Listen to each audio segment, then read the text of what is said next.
భారత అంతరిక్ష పరిశోధన సంస్థ ఇస్రో భారీ టార్గెట్ ని ఎంచుకుంది. ఇప్పటికే ప్రపంచ దేశాలు భారత్ వైపు చూసేలా చేసిన ఇస్రో శాస్త్రవేత్తలు ఇప్పుడు జంబో రాకెట్ ప్రయోగానికి రెడీ అవుతున్నారు. ఒకటి కాదు, రెండు కాదు, ఏకంగా 40 అంతస్తుల ప్రాజెక్టుకు ప్రణాళికలు రెడీ చేస్తున్నారు ఇస్రో శాస్త్రవేత్తలు. వరుస విజయాలతో దూసుకుపోతున్న భారత అంతరిక్ష పరిశోధన సంస్థ ఇస్రో మరో ఘనత సాధించేందుకు రెడీ అయింది. ఈసారి ఏకంగా 40 అంతస్తుల పొడవైన రాకెట్ ద్వారా 75 టన్నుల ఉపగ్రహాన్ని ప్రయోగించేందుకు సన్నాహాలు చేస్తోంది. హైదరాబాద్ లోని ఉస్మానియా విశ్వవిద్యాలయంలో జరిగిన స్నాతకోత్సవ కార్యక్రమంలో పాల్గొన్న ఇస్రో చైర్మన్ వి నారాయణన్ ఈ విషయం వెల్లడించారు. 35 కిలోల పేలోడ్ తో మొదలుపెట్టిన భారతీయ అంతరిక్ష ప్రయాణం ఇప్పుడు 75,000 కిలోల బరువైన ఉపగ్రహాలను లో ఎర్త్ ఆర్బిట్ లోకి తీసుకెళ్లగలిగే ఒక మెగా రాకెట్ ను తయారు చేసే స్థాయికి ఎదిగిందన్నారు.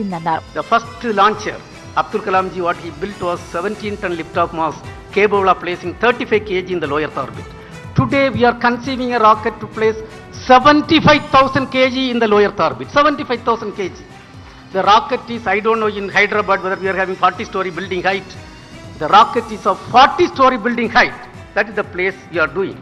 అంతరిక్ష ప్రయోగాల్లో ఇది ఒక గేమ్ చేంజర్ గా మారబోతోందని నిపుణులు భావిస్తున్నారు. ప్రస్తుతం ప్రపంచంలో అగ్రగామిగా ఉన్న అమెరికా, రష్యా, చైనా వంటి దేశాలు కూడా ఇలాంటి సూపర్ హెవీ లాంచ్ వెహికల్స్ ను అభివృద్ధి చేస్తున్నాయి. ఈ జాబితాలో భారత్ చేరడం ఉపగ్రహ ప్రయోగ మార్కెట్ లో మన దేశ వాటా గణనీయంగా పెరిగే అవకాశం ఉంది. ఇప్పటికే భారత్ కు కక్షలో 55 ఉపగ్రహాలున్నాయి. వచ్చే 3 లేదా 4 ఏళ్లలో వీటి సంఖ్య 3 లేదా 4 రెట్లు పెరగనుందన్నారు ఇస్రో చైర్మన్ వి నారాయణన్. ముఖ్యంగా తక్కువ ఖర్చుతో కూడిన ప్రయోగాలకు ఇస్రో ఇప్పటికే ప్రపంచ వ్యాప్తంగా గుర్తింపు పొందింది. చంద్రయాన్ 3, మంగళయాన్ వంటి మిషన్ల విజయాలు మనకు ప్రపంచ వ్యాప్తంగా మంచి పేరు తెచ్చిపెట్టాయి. ఈ మెగా రాకెట్ కేవలం అంతరిక్ష పరిశోధనలకు మాత్రమే పరిమితం కాదు. దీనికి వ్యూహాత్మక ప్రాముఖ్యత కూడా ఉంది. దీని ద్వారా రక్షణ రంగానికి అవసరమైన భారీ కమ్యూనికేషన్, నిఘా ఉపగ్రహాలను సులభంగా అంతరిక్షంలో పంపవచ్చు. ముఖ్యంగా హిందూ మహాసముద్ర ప్రాంతంలో దేశ రక్షణ సన్నద్ధతను ఇది మరింత బలోపేతం చేస్తుంది. భవిష్యత్తులో దేశ భద్రతకు, ఆర్థిక ప్రగతికి అంతరిక్ష సామర్థ్యం ఒక కీలకమైన అంశంగా మారనుంది. మరోవైపు